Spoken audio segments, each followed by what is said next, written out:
Donc l'entretien professionnel. L'entretien professionnel doit avoir lieu tous les 2 ans pour des salariés ayant au moins 2 ans d'ancienneté dans l'entreprise. Un bilan doit être fait tous les 6 ans.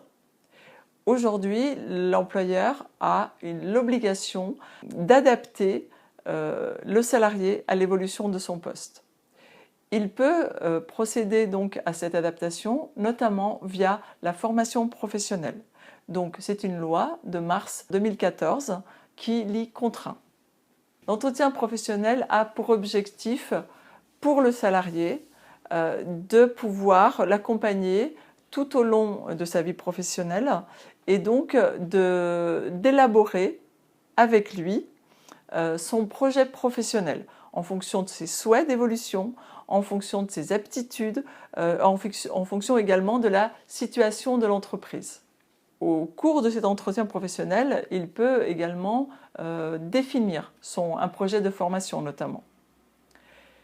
Ça, c'est l'objectif pour le salarié. L'objectif pour l'entreprise, c'est de favoriser donc l'anticipation en matière de gestion d'emploi et de compétences. Et également de faire un diagnostic concernant les perspectives qui peuvent être offertes aux salariés, indépendamment de l'emploi qu'il occupe maintenant, à un horizon de 2 ans.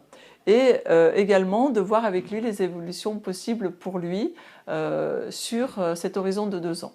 Nous avons ensuite un autre type d'entretien qui est l'entretien d'évaluation.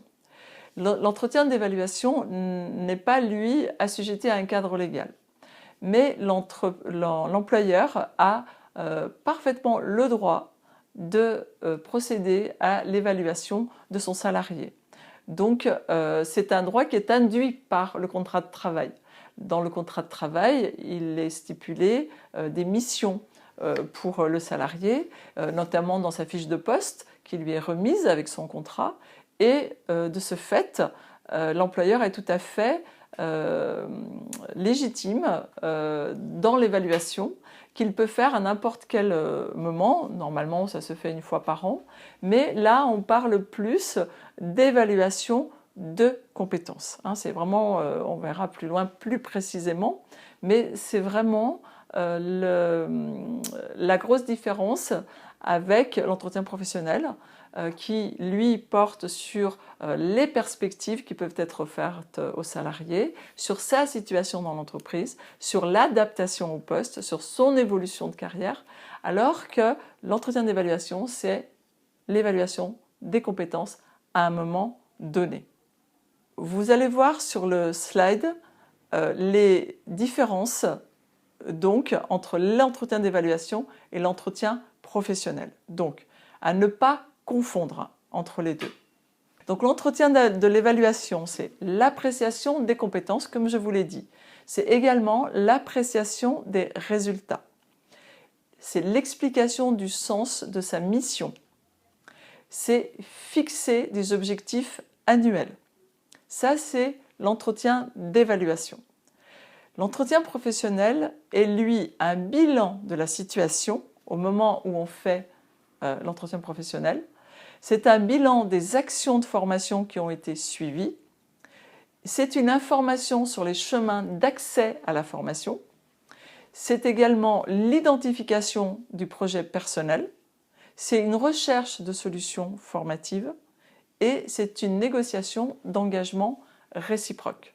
Pour éviter qu'il y ait une confusion entre ces 2 types d'entretien, eh bien, il est très important justement d'identifier les thèmes et les sujets qui vont être abordés pendant l'entretien professionnel.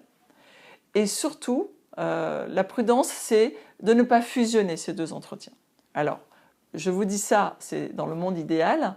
Dans l'entreprise, on voit souvent justement beaucoup de fusion entre ces 2 entretiens. En tout cas, jusqu'à mars 2014, où c'est devenu une obligation pour l'employeur de faire des entretiens professionnels pour l'ensemble de ses salariés, il y avait souvent cette fusion.